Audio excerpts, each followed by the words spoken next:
Thank you, Michael. Good evening, everyone. Good evening.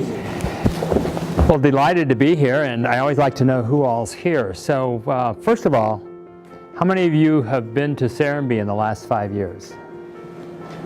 Okay, so most everyone. Well, those who didn't raise their hands, I need to see you right after my talk. You know, we want to find out why that is. Also curious, how many of you live south of I-20? Okay, so you're all my people then. And so I'm sure you understand when I say how frustrating it is sometimes when you're talking about the great things going on in the south side, and most people in metro Atlanta think nothing happens south of I-20, right? You know, that everything's happening, all the excitement happens north. So when I had this idea, well, first of all, you know, I'll tell you why we ended up where we are in the very south part of the Fulton County area, and then the journey we had and how difficult it was when I was talking about what we were going to do and where we're going to do it. So I think, let me see how this starts. So this is really to give you some of the facts, and you see that $2 billion figure coming out. Someone who is coming in asked me if they could borrow some money. Now I want you to know, we're not talking about change out of my pocket or my bank account. This is what our investment has created on 80 acres. And that is everyone's purchases and what they've done and what we're doing with commercial. So that's where that $2 billion figure comes to. And so I'm going to give you the journey first about how we got started. So in the beginning, I was a hospitality guy, and I know some of you from when I had the peasant restaurants in Atlanta and we were opening them around the country, Washington, D.C., Philadelphia, what have you. Living in Ansley Park, serving on various boards, and life seemed just perfect. We weren't looking for anything. And my daughters were 3, 5, and 7 in 1991. My wife saw in the back of the Georgia Preservation newsletter that there was a historic farm for sale just south of the airport. Now, being very urban people, we couldn't imagine that there was really open land south of the airport, so we wanted to see what they were calling a farm. And so I called and clarified that we weren't interested in buying anything, but if they had animals in the barnyard, we'd love to stop by and show our darling daughters farm animals. And of course, anyone with anything for sale says, come on. We arrived, the Shetland pony was saddled, and we bought the farm. Now, I had no idea what we were going to do about it. I just knew that I was pleasing the 4 females in my life. And it was land that I figured that close to Atlanta, it was bound to, you know, be developed, so that would be a good investment. And we rented the historic 1905 farmhouse out. And there was a shack in the back that had been built in 1940 for farm laborers, and my wife said she would fix that in case we ever wanted to spend the night.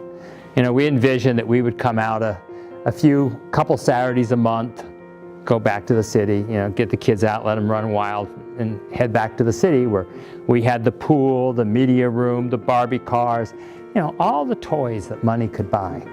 And to my amazement, the kids voted every weekend to come to the shack where there were no toys except a puzzle for rainy days. And we did that every weekend, every vacation. They could hardly wait to get out to the country. And that was my value shift. When I watched how free our kids were when I connected them back into nature, and it was great we were all crammed in this little shack versus the big house in the city. And so that was my value shift. And so in 1994, I sold the restaurant company. We had 34 restaurants in 8 states. I sold the big house, and we started restoring the historic farmhouse on the farm and moved the family there. And so life again seemed pretty perfect. I had been very successful in the restaurant industry. We were able to travel you know, for weeks at a time with the kids, and life was again just fine. And then one morning in end of 1999, my daughter and I were jogging along what was then the edge of our property line. I started by buying the original part of the farm, which was 60 acres. Then I put the 1905 farm back together. It had been divided in half, and then there was an extra little piece. So I had 300 acres when we were jogging along what was then the edge of our property. And to my amazement that morning, as we came over the hill, there was a bulldozer bulldozing the trees next to us. And I ran out and I stopped the guy and I said, "What are you doing?" And he said, "We've just been hired to clear the trees. I guess they're putting houses here. That's what always happens." Well, with panic, I ran back to the house to call the retired doctor who owned it. He lived over in Fayette County. I couldn't get him. And so I started calling other large landowners to see if they knew what was going on or if they'd had a developer trying to buy their land. And of course, I ended each conversation with, "If you ever decide to sell, give me a call." And so 5 weeks later, I had another 600 acres under contract. All sorts of reasons why people had to sell. Some had been in the families 2 and 3 generations. I finally got the retired doctor to answer. And he shared that he had sold it to someone down the road who wanted to put a little pasture airstrip in for his prop plane. So the immediate threat of housing in my backyard was over, but it was my wake-up call that yes, we were in the path of development, and it was time to do something about it. And I now had 900 acres, and what were we going to do with that? A dear friend was Ray Anderson. Well, I'm sorry, so I knew urban sprawl was headed our way, and I certainly didn't want this to happen to what we'd found as the rural paradise. A good friend was Ray Anderson. If any of you are the environmentalists, Ray formed Interface Carpet. When the White House in the 90s formed the Council on the Environment, he was the first chair. And so we were having dinner with Ray and his wife one night, and I said, "Ray, what am I going to do? You know all the smart people. Who can come out here and help us figure out how to keep this from turning into urban sprawl, but yet protect the value?" And so Ray asked the Rocky Mountain Institute to help. And in September of 2000, they assembled 23 thought leaders for 2 days. Georgia Tech documented it. They were all impressed. These were some of the real voices of the environmental movement. We forget how far that's come. 20 years ago, there were just a few voices screaming the concerns.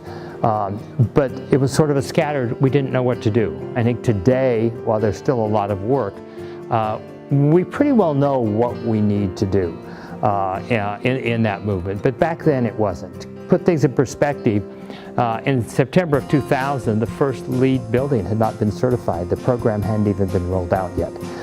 So that's where we were in that entire movement. We proceeded to figure out what we could do to keep this wonderful rural character and at the same time maintain values, in fact increase values. It was the only way we were going to get the preservationist and the development, because they were divided in property owners. There were some of each. It was the same groups of people that you see at every zoning battle that we've all dealt with and watched fight. And we found that the inherited landowners were the worst because they'd grown up together and they had no problems calling each other names across the room. And so it was quite a task. So for 2 years, we brought those two groups together. And today, when you hear the numbers, the Chattahoochee Hill Country is 65,000 acres. That's 4 counties. We are the first development under these new regulations that were placed in an initial overlay in 2002. To give you an idea of the size of that, that is half the size of the inside of the perimeter of Atlanta. Half the size of the inside of the perimeter of Atlanta. And we're the first development under these new regulations. Now, 65,000 acres of the Chattahoochee Hill Country, a 4-county alliance. The city of Chat Hills, we were granted cityhood in 2007. And that is mostly in Fulton, but Coweta County is the city. And then Serenbe, we own 1,200 acres. And to date, we have only disturbed 80 acres and permanently preserved the 70%. Now, this is really meaningful for several reasons. Now, this next slide shows you that we determined if we allowed the area to be rezoned 100 acres, 500 acres, as developers want to do it, like we've seen on all the counties around Metro Atlanta for the last several decades, we would end up just using the same formula, the same math that's happened. We would disturb over 80% of the land for 30,000 houses. So our task, as we brought folks together to look at master planning, it was how could we put at least 30,000 houses on the property, and how much land could we save while we were doing it. So we turned all of our landowners into planners, and it's a whole story to tell about how that happened. But what we've come up with is we will be able to put 20% more housing per square mile than Atlanta has done in the last 3 decades, and we will save 70% of the land. So this is a win-win for the preservationists and for the developers. Now here's the other key, is infrastructure is 40% to install and maintain in this clustered model versus the sprawl. So it makes sense for everybody. And so with the rules in place, we proceeded to start with Serenbe. Serenbe is now recognized as one of the models in the United States and nationally, internationally, of being able to save 70% of the land while we're developing 30%. Now everybody thought I was absolutely nuts. Some of my Atlanta friends came out to the woods. They were sure I was growing marijuana in the woods, because how was I absolutely this crazy that I thought I could do a village out here? You know, and they said, well, if you're going to develop, you know, maybe these little farmhouses out here and, you know, sell people 10 acres. And no, I'm going to put live works. You know what live works are? With the shop downstairs and the residents upstairs, and we're going to put a restaurant right out here in the woods. You have lost your mind, man. You know, if you're going to put a restaurant in, at least put it on the main street, not in the middle of the woods. How's anybody going to find you? Well, somehow in this period from the time when the Rocky Mountain Institute was there, and I was looking for somebody to help me save my backyard, and Ray Anderson pushed me to meet other people around the country to go visit. And I started understanding how serious the issues were with our built environment. And if you looked at how we used to develop 100 years ago, where I traveled in Europe, it just didn't seem that hard. I couldn't understand why we weren't doing more responsible development. And somewhere along that line, Ray pushed me through that threshold of passion. And so it became a point that even though everyone said I was crazy, everyone said we couldn't do it, it became something that I felt we had to do, that it was really important. It was more than just saving our backyard, and it was just that incredible feeling. And it seemed an impossible task. I mean, when I was in the hospitality business, I served on a lot of great boards. We tried to do a lot of things. I had a restaurant 7 blocks from the U.S. Capitol in Washington, D.C. during the restoration of the Pennsylvania Development Authority on Pennsylvania Avenue in the 80s. I had a great Rolodex, and you could get very little done. So I was not in some fantasy that we were going to really change things, but yet there was a real passion that we just had to do this to save the backyard. And so you can come to Serenbe now, and you'll see we're that mix of rural and urban. Our best model is 80 years ago. This is the way towns, anybody that grew up in rural, you'll see that is what happened. Serenbe, we have 4 key areas that we look at: arts, agriculture, health, and education. So in addition to clustering together and connecting to nature, 2 key things now the studies are coming out about health and mental illness, or mental health, is connecting to one another and connecting to nature are 2 of the key things. And yet we've been building places for the last several decades that remove us from both. So we connect people to people, we connect people to nature, and then we bring art, food, education, and we end up with wellness. So those are the 4 components. We also understand, because we were at the beginning of the real movement for environment. So the Blue-Eyed Daisy, if you've been there, it remains the smallest silver LEED certified building ever certified. Generally a building that small, you don't do it. We were the test community for Earthcraft, and every house and every building now has to be certified by one of those 2 or another certified program that shows that everything's environmental.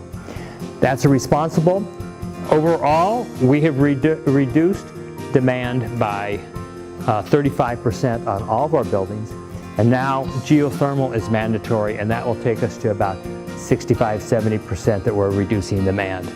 Next challenge is to make everything solar, and we'll be a net zero place. So we're really environmental. It's water conservation as well. A lot of things come into really conserving to really truly be sustainable. All of our other programs are sustainable, whether you're talking about arts, farms, well-being, businesses. It's economically sustainable and sustainable in watching our energy sources. This gives you the 5 phases. As I say, that map is about 500 acres. That shows you Selborne, which is in the lighter blue color, and that's with the focus on the arts. You have then down here in the red is the farms, and those are all the farm side, and that's a real focus on agriculture. The general store, the blacksmith shop, and all are there. Then over to your left with the yellow ring is Motto, and that's focused on health that we're building out right now. And then down below that is an extension of that, phase 4. On the Coweta side, we'll be doing 300 Victorian cottages around a park. There's a real focus on play there. And then we're doing an education campus over there on the purple. So we've got a lot of great things to do. We're probably 20% when you consider what all is there. We do have major locations for 3 to 5 million square feet of office space. So this is a true, total mixed-use, multi-generational community. Selborne was the first to cut ground, and that's with a focus on the arts. And one of my favorite slides there is the upper left-hand side. That's my townhouse that the girls were all headed to college by the time we were doing this, and we didn't need the big farmhouse. So we built that townhouse. Now about 3 years ago, maybe 4, the Urban Land Institute, the granddaddy of developers, invited me to their conference in Dallas that year. And my topic was, what is the premium cost to a developer to do an environmental community? And so, of course, my whole presentation was the savings. And I had a slide. You can see my balcony right up there in the stone house. And one morning I had stepped out on that balcony, and we have a market just down, and there was a family with a group of kids that were coming from the market. And all those grasses, that's all seen, natural weeds and grasses and wildflowers blooming. And the wildflowers that spring were just beautiful, and they were all, and this family had posed at the edge of the market to get all those wildflowers in the background. And then about midway through, there was this young couple in love, and they had stopped, they were getting a selfie posing, so they had all the wildflowers. And then up at the Blue-Eyed Daisy, there was a group of the red hats, you know, the ladies in the purple and the red. They had all come out. There was a group of 10 or 12 on the edge up by my townhouse getting a picture with the blue-eye, with all the flowers behind it. They had somebody taking their picture. And so I, from my balcony, was able to take a picture of all those. And I showed all the developers, and I said, now, you know, I know how much money you all spend for those fancy clipped entrances and all those fancy fairways. Now, here's my patch of weeds. Now, how many of you can get this much appreciation in all of your clipped landscapes? People are hungry for authentic places. And a group of weeds with wildflowers gives you that. Ryan Gainey, a dear friend who had done all this, he wrote the book, The Well-Placed Weed. And I think that's it. We've sanitized our life so much that we've lost a lot of the vitality in it. And Serenbe represents that and connects with the authenticity that we have in many ways. Our arts, we understand how important arts is to our soul. And so we commission artists to do our street lights, our trash cans, our benches. We employ craftsmen to do the work. And we don't only want to give support to it, but we created the Serenbe Institute for Art and Environment, and there's a 1% transfer fee for every time any house is sold and resold. And so we are able to support the arts, and we have some of the most outstanding arts. How many of you have been to a theater production? Okay, now you know, do yourselves a favor, get season tickets, because it is nationally known for the arts, and we're opening with Shenandoah here just in a couple weeks. So come on out, doing hair, lots of great things. So we have the galleries, art galleries, culinary events. Go to our webpage. We have a full calendar. You can do something almost every night at Serenbe. There are 3 events going on right now tonight alone from culinary and arts. But to show you what a leader we are, last week, Fast Company named the Playhouse one of the world's most innovative companies. Now, isn't that amazing? All that happening just south of you. One of the world's, not nations, world's most innovative companies. And if you come to one of the theaters, you'll understand. For Miss Saigon, they landed helicopters. The things that go on for the various things, it's just incredible. We sank a ship for Titanic, and so it's pretty exciting. Then Grange is where the farm is, 25 acres of farm. We have CSA, the general store. And if you hear about agri-hoods, Serenbe is the beginning. It was a New York reporter doing a story on people now starting to put farms near residential, this close in. We were the first to actually bring a farm right up to people's backyards. Some places that had farms, but they're off in a corner because everybody thought that farms were smelly and you didn't want to live next to them. And several people thought it was absolutely nuts that we were going to put a farm right in somebody's backyard.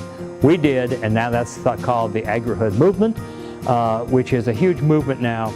In fact, the Urban Land Institute is going to start doing classes at Serenbe for developers on how to do it.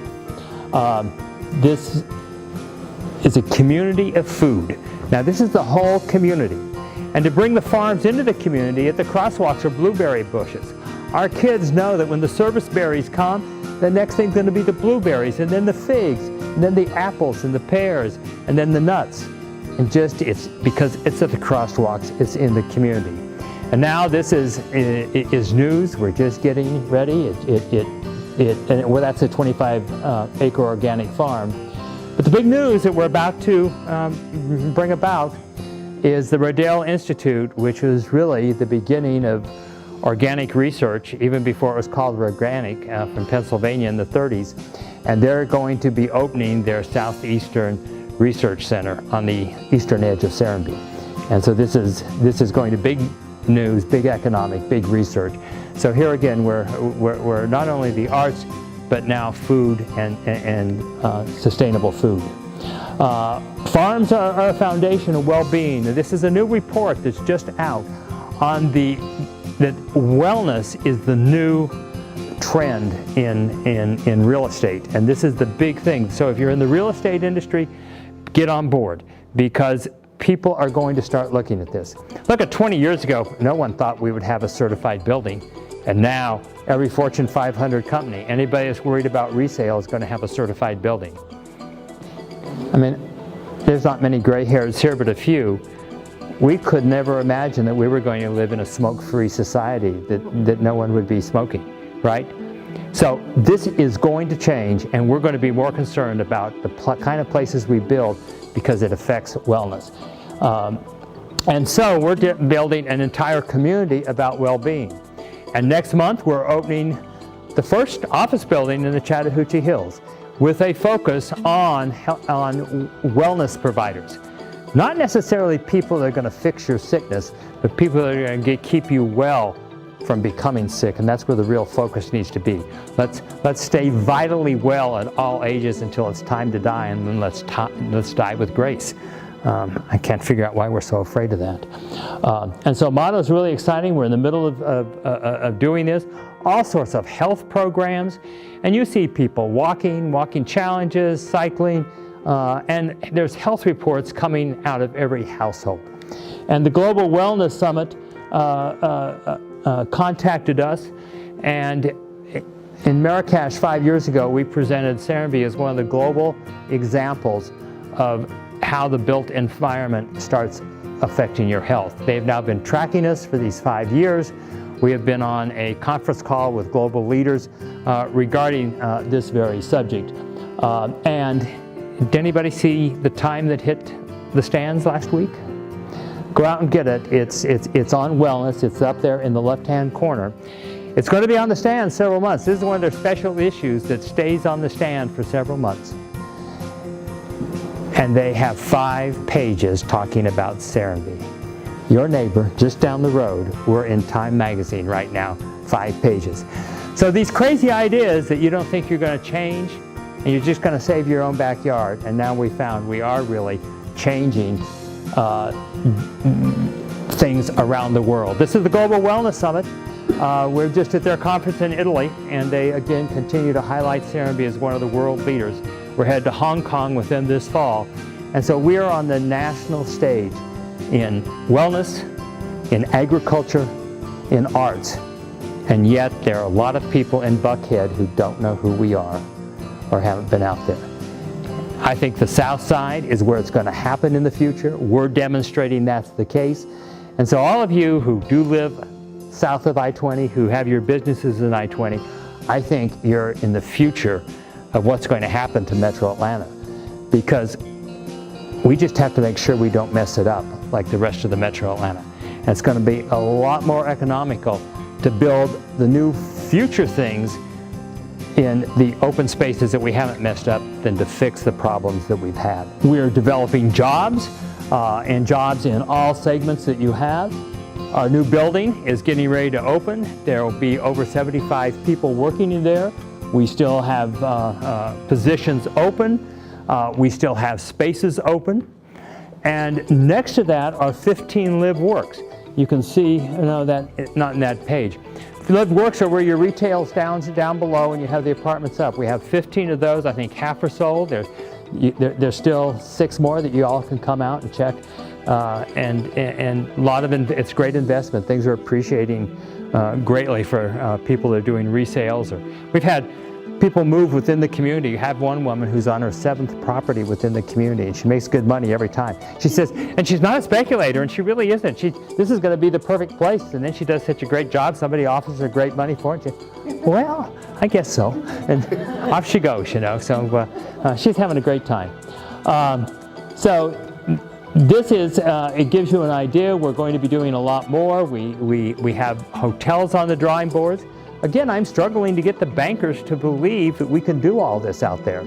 So it's constantly a struggle. South of I-20, people, the bankers don't even know where it is. And it's been this way all the way through. Of course, I'm used to that because in the 70s, I opened my first restaurant in Midtown because that was all I could afford. Now, that was when there were still houses of prostitution in the storefronts, and the hippies having left. Then things were all boarded up. Midtown was not a very cool place to be in the 70s, I can tell you. But I realized it was the only place in town that had a grid. And then the MARTA plans. And so I was there for the opening of the MARTA stations in Midtown.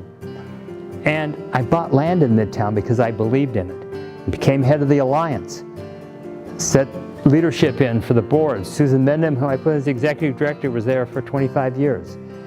And in the 80s, we changed the zoning code for the large area to be a walkable community. In the 80s, when we had to fight with DOT to take lanes out of the highways because the interest was to get everyone from Buckhead to downtown because that's where all the offices were. That's where the banks and lawyers and all were.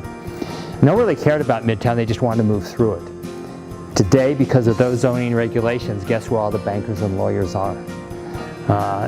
It's Midtown. The highest values are in Midtown. And so I gradually sold Midtown. I had to sell one of my last properties on Midtown to build the office building because all the banks thought I was crazy. That no one would come out here in the woods south of Atlanta to rent office space. Well, as we get ready to cut the ribbon, we're at 80% leased, and we haven't even opened yet. So Serenbe is a model for anything on the south side. Bring your financial people, bring the disbelievers out, and you'll see what's happening. Now those little girls I told you about, they grew up. Now here's the thing I never expected. They went off to schools, Cornell, University of Colorado in Boulder, 2 of them. But now they've all returned to Serenbe with their northern husbands, and my grandchildren are being raised on the streets of Serenbe. So, you know, I many times think my best model in how we were going to build a community was looking at yesteryear, where we lived closer and more huddled or on farms. And now I realize that my family is modeling how we also lived those many years ago, when you understood the support system of having family together, and grandparents were there with their grandchildren on a daily basis. And so that's one of the greatest rewards that I have. I love David Orr's quote here, that it makes far better sense to reshape ourselves to fit a finite planet than to attempt to reshape the planet to fit our infinite needs. And boy, isn't that what we've been doing the last several decades? We have just been imposing ourselves on nature, and I guess it hasn't worked out too well. Antidepressants have increased fourfold each decade for the last 2 decades. We are sicker, spending more money on health than we ever have, and something's got to change. And I believe Serenbe is a good example of how it can change, and it's not a sacrifice. In fact, it's such a reward and fills people that are living there and people that visit. Now, we tried to figure out how to share this with other people.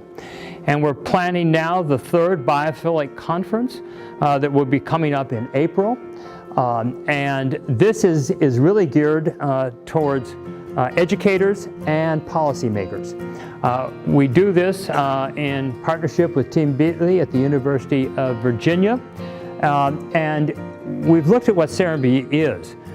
Some folks have said, you know, we're a new urbanist, or we're agri-hoods, or we're a health community, all these things. So when I started having to speak to people about who are we, I realized we weren't any one of those things, while all those things were there. And I realized we were a biophilic model for development. Biophilia is the love of all living systems, and that's what it should be all about when we develop places for people to live and play and work. And so we're now sharing the biophilic model with policymakers and educators from around the country, and it's amazing who comes. City planners, MIT, Harvard, Yale, we're getting really incredible folks coming to that. We're also, this fall, we'll be doing our 5th, maybe 6th Nygren Placemaking Conference. This is geared towards developers, and while the Biophilic Conference is more of a think tank, this is a place where we share with developers how we did this, and we bring everyone in. The planners and the people that were in regulation at Fulton County, and then we bring a few bankers, some that tell how they laughed at us, and others now that quit and are down there helping build houses with us. Well, we bring in people from the community and talk about community engagement and our architects and environment. And so we really try to get in a 2.5-day, 5 segments where we really focus on a more responsible way to develop. So these are on our webpage, and I think Denise has some cards out front that you can learn more about what we're doing. And then, of course, there's the Inn at Serenbe. So the Inn at Serenbe is a great place to come, bring conferences. We have conference rooms. Being close to the airport, we have a lot of national and international conferences, and the very local kind of conferences too. Or for you, it's a great time. You can come for a meal at one of our 4, soon to be 5 restaurants, stay at the inn, spend a night, or you might decide to stay a lifetime with us. And so we give all those opportunities. So I think that gives you a bit of an idea of what we're doing at Serenbe, and if you haven't been there in the last year, you'll be surprised with what's happening out here in the woods just south of you. So, thank you much, Michael, for inviting me. Anyone have any questions for Steve about Serenbe? Please. I just heard today that the President's appointment of the new person in charge of the Environmental Protection Bureau? Yeah, EPA, right. Who is a former coal industry lobbyist, was just approved by the Senate today. So I'm just curious your thoughts on where we're headed and the sustainability of the environmental movement in light of recent and current political climate in the country? Well, you know, it's this is certainly a global issue, and I think it's hard to deny what's happening, and why we can really be discouraged when we hear things like today. I was at a breakfast with Al Gore here about a year ago, and of course that's one of the really doomsday voices that's been there for the last 2 decades, and globally he had all this text, and he says, for the first time I have hope, because globally this is changing a lot, and political people come and go. We hope they don't do too much damage, but many times it forces the needle to go the other way. You know, I think it's a lot of times the terminology, or we should all be concerned. Don't we all want clean water for our children and fresh air, no matter if you're a Republican or Democrat? And that's what we need to talk about. Global warming and environment seems to be a lightning rod. And so I think those that are concerned, we have to change the conversation. But I think it's just undisputable of what's happening, and I think things will change, and I think those of us that have concerned, we've got to come out and vote. The people that are in office, if you don't agree with them, it's only our fault that they're in those offices. And those that are doing things that are possibly going to be harmful, hopefully the good news is that's going to wake up a greater electorate. And I think we're starting to see that. And that's what I hope is the positive thing that comes out of that. You know, it can get really discouraging if you deal with what's happening today. But this planet is resilient. You know, I think one of the biggest restarts for me and anyone is if you just take a walk in nature. Spend another 10, 15 minutes in nature every day, and you realize this is all much bigger than we are. And it's going to take care of itself one way or the other. I hope it's the more gentle way that we were responsible, but I'm sure of it. Yes? Hi, Patricia Lovett. I live here in East Point, but by birth I'm a country girl. I certainly have enjoyed Serenbe from inception to, throughout the time that I've been here. And I love the idea of planting and growing and eating and health and all of that good stuff. On a simpler side, and you have the food growing next to the housing, how do you keep the animals out? Well, we share. We don't keep them out, we share them. You share. You know? Okay. Plant enough for all of us. And then there are certain plants that are prohibitors. So there's, you have to learn, depending on what animal you consider your pest, there's certain things they don't like. Whether it's the deer, put lots of rosemary in. Yeah. And then, deer's a good example of these cute little things. People do not want to control Bambis, but after a while you have to. And so we're having an active culling now. We've gotten the community to understand the importance of culling, that for the entire environment there has to be balance. And the deer have gotten out of hand and too many. Because we are afraid of having wolves in our landscape, and let alone we're scared of having coyotes. So you have to have a balanced landscape. I often think if you come to Serenbe, you can go down to the streams on a hot day, and people come back, man, what do you do to control mosquitoes? I want to buy some of that. Do you know what we do to control mosquitoes? We leave the environmental system alone. We have all these awful pests because, we go to one of these stores and we buy a bag of stuff to take home so your plant grows faster. You know, and then we have this green stuff. I have never understood it, that you have to chemicalize to make it pretty, and you have to go cut it every week, and there's the noise of it cutting, and then all those chemicals get in the air and blow in your house. You know, it used to drive me crazy in Ansley Park when I came home, and there was a sign twice a year on the neighbor's yard, "Don't walk on the grass for 24 hours." My cat could never read, right across the grass, up in the couch in the house, you know. And why is it going to go away in 24 hours? So, you know, we start putting all these things that kill the natural predators, and then we got these bugs biting us, and so then we get more sprays, and pretty soon we're living in a chemical waste dump, and we want to know why we have asthma and cancer. I mean, you can't keep doing this and expect a different result. So, nature knows how to thrive.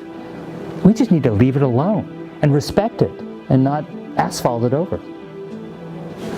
As you can see, I can become a preacher real fast. I can get on my soapbox, you know. What does Serenbe need, and what's the population? Thanks. Those are both great questions. When we started coming out to the country every weekend, as I told you, we found that when we slowed down to simply be, we found the serenity we had been searching for. And so we named it Serenbe. We have about 700 people living in Serenbe now, with someone new moving in about every week. About 200 kids. National average, those 200 kids, we should have 15, 16 with asthma. 3 so serious they had to visit an emergency room. None. It's getting beyond the fact and statistics that it's not a bunch of my kooky friends. This is bigger. People are moving out from Atlanta that has respiratory problems. Older people. We're a demonstration that it does make a difference. And we can do simple things. No matter where you live, you can do simple things to start changing it. My name is Marissa Miller, and my husband and I actually own a 4.5-acre micro farm in the Chat Hills area of South Fulton. Yes. So when we first moved out there, of course, one of our very first family trips was out to Serenbe. So we love it. Thank you. We love it. My question to you is around education. You just mentioned about the families with little people. We are very fortunate to have 2, a 2-year-old and a 6-year-old. So can you talk a little bit about the Montessori school that's on site, as well as Serenbe's relationship to the Chattahoochee Hills Charter School, and just kind of what the education landscape looks like? So education's a huge thing, and we have a lot of plans to do a lot more. But on property, we have a Montessori school that's now Acton Academy. Acton Academy is a program that we have bought a license for, and I'm not the person that can tell you best, but what I see is it's believing that our kids need to be exposed to many people in many disciplines, and it isn't always a college-educated, degreed person in education that is the best. And so it's to bring a lot of people in. The key is the test scores, and to get these young people really excited about what's going on. So we have them in 2 storefronts in Grange now, and there's a campaign, we're building a new campus in Motto, to where they'll be able to have animal pens right there. And so it's really going to be great. Now that's still a private school. Because we've been very, very active in scholarship programs, and they're doing great scholarships, so we're making sure that we have a good balance of folks that can come there, some that can't participate in those private schools. The community as a whole, we felt that education was a huge thing, and so we moved forward to create a charter school.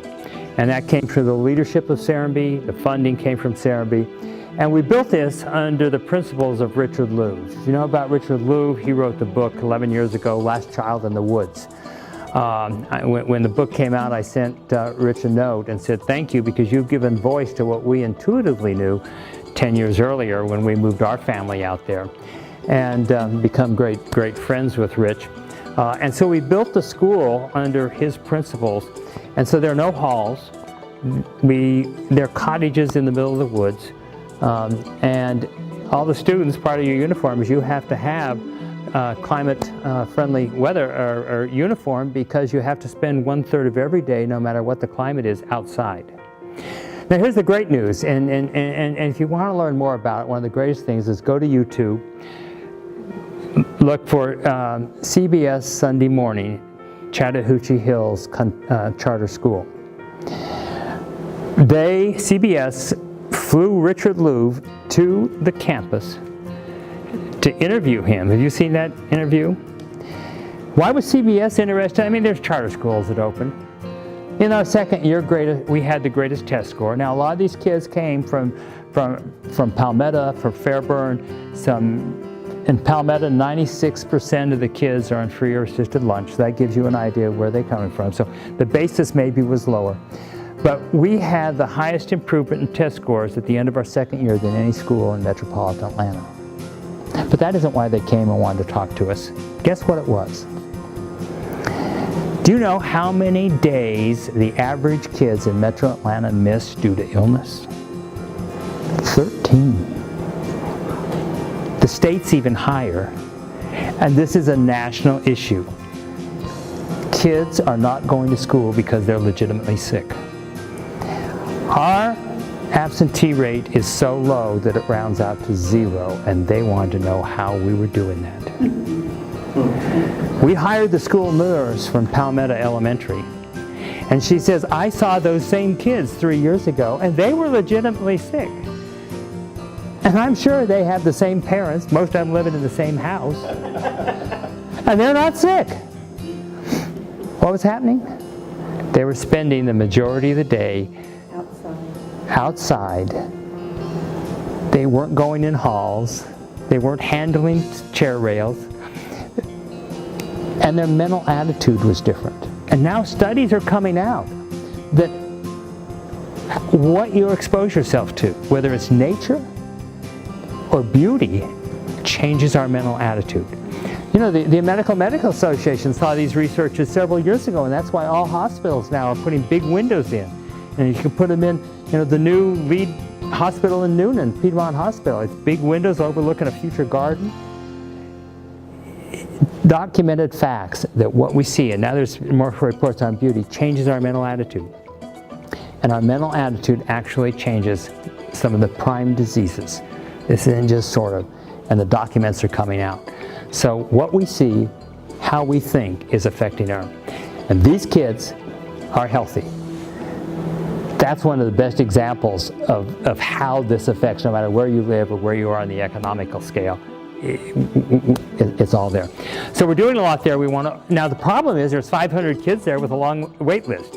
Most kids at Serenbe can't get in because there's such a wait list, and it comes from all over. We plan to do a lot more with education. We're talking now about an international boarding school, an international school with a boarding component. The kids could come from all over. So we believe in education from the time, you know, parents have conceived until we death. You know, at the other end, we need to teach our population how to die. We're bringing in a death doula. We have a community care group that comes around people. We have 2 people who have died at Serenbe and they've never left. The communities come around to support the caregiver and the spouse. So no matter what your age, where you are in this spectrum, there's something to learn at every age.